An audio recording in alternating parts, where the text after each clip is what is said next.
Hi, it's Jamie Dougherty. I'm here for Creative Jumpstart 2013, and today I'm going to go over acrylic paints with you. I'm going to show you 3 techniques you can do using acrylic paints, but first off, I wanted to go over with you a few variations you'll find in the acrylic medium. First, we'll start with the basic acrylic paints. This would be what you'd find in a school setting or your regular crafting supply. This is by Liquitex. It's your medium-based acrylic paint. And this is kind of your all-in-one that you could use on any project. This is where you'd probably want to start out with if you're just starting to use paints. Another one is your acrylic paint pens. This is another great tool to use if you're just starting out with acrylic paints and you want to get those mediums on those pages. This pen is made by Montana Cans. And it's a water-based paint marker. It'll dry solid just like your regular acrylic paints, but it goes on in a pen format. As you can see, this one has a medium-sized nib. This particular pen is refillable, but you can also find other types of acrylic paint pens at Michael's. I know Sharpie makes them as well as a few other manufacturers. You just want to go look in your craft and or art supply area for these types of pens. You also have 2 artist grade paints. This one is by Golden. It's more of a fluid acrylic. It's thinner. It's going to come out more of a liquid than a solid like the Golden heavy based paints would. Between these two, your opacity and your color tone won't change much, but the way that they work will. This will be more like spread like a watercolor. This will have more of a base to it, kind of if you mixed it with more of an art medium. Then last but not least, you can also find it in an ink format. Acrylic artist inks is a way you can use it with your pens, your nibs. You can even airbrush with these. These are full-on fluid. This is more of a looser medium than this would be. So this would be your step down from thickness if you were going from here. So I suggest starting out with your basics. This would help you get comfortable with the medium without spending too much money. Liquitex makes a really good brand of paint without spending too much, but it gives you a nice quality product. So let's go ahead and get started on our 3 techniques.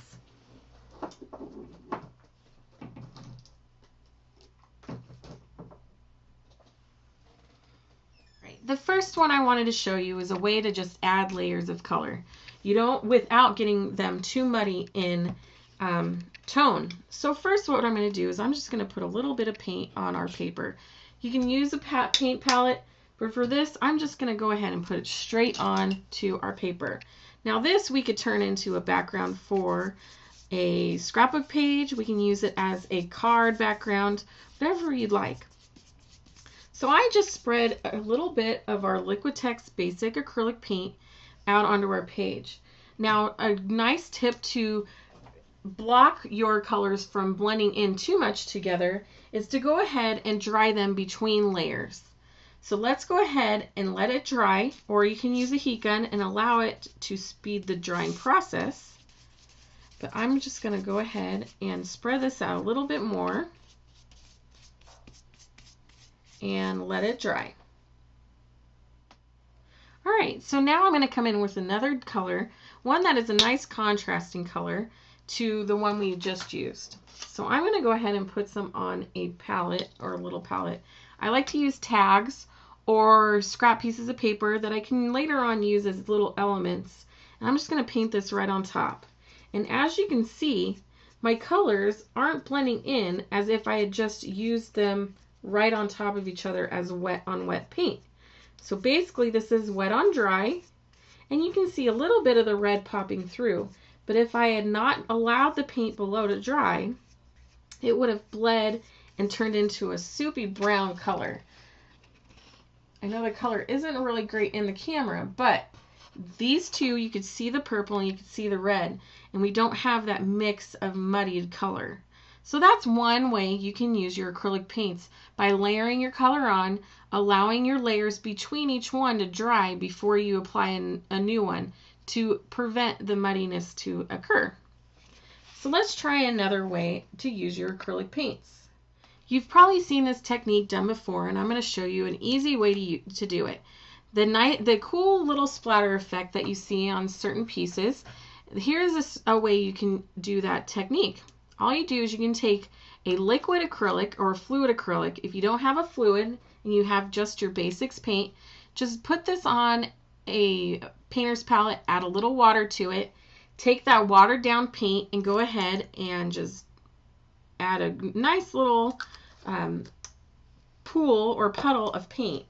Now you may want to put up a little shield for this one because it can get messy. But what you're going to need is a nice can of compressed air. This is just a regular can of duster, compressed air duster. And I'm just going to take it right in the middle of my pool and spread it out. And as I said, it will get messy, but it gives you that cool splattered effect that you've probably been wondering how they get that technique done.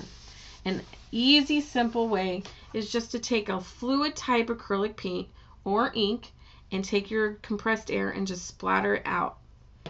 That is another little technique, another way you can use your acrylic paints. That would be a really cool way to use on a canvas as a background, or to add a sunburst type effect to a photo or a scrapbook page. Now for a third technique, I'm going to go ahead and grab another piece of paper. Alright, another way that you can use your acrylic paints is you can turn them into almost a watercolor. Most paints may be a little too opaque, but you could still get that soft, flowy look. And what we're going to do is we're going to take actually let's use purple. Okay, so what we're going to do is first we're going to get our paper wet. So you just grab a little bit of water. Try to make sure that your water's clean. Mine's a little hazy, but that's okay. Get your paper wet first, okay? You want to make sure that your paper's nice and wet where you'd like your paint to go. Okay. And we're going to grab our purple paint that we had earlier, all right? So we have our purple paint, and I'm going to add a little bit of water to my brush so it's wet. And I'm going to blend that into my paint, onto my palette. Now then I'm going to take that onto my paper, and as you can see, it's already spreading without me adding any more water to it because we added it to a wet surface, okay? So this is a wet technique, a wet on wet technique. And now what I'm going to do is I'm going to spread that even further with my brush, okay? And as you can see, look at how thin and watery that is. Now if we went and did this with a dry brush, let's grab a dry brush and took the paint directly off the palette, and look at how opaque it is and dark it is compared to our watercolor area. So you can lighten up the intensity of your paint by just adding a little bit of water to your project first before applying your paints.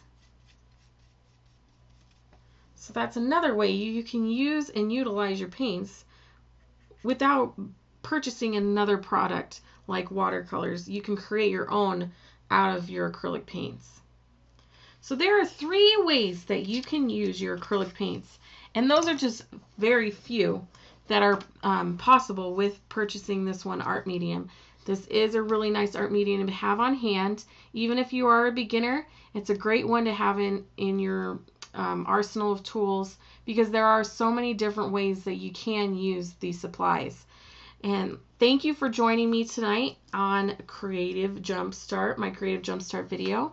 And make sure you check back in all month long for different ideas and ways to use those products out there. And I hope you have fun and enjoy creating. Thank you.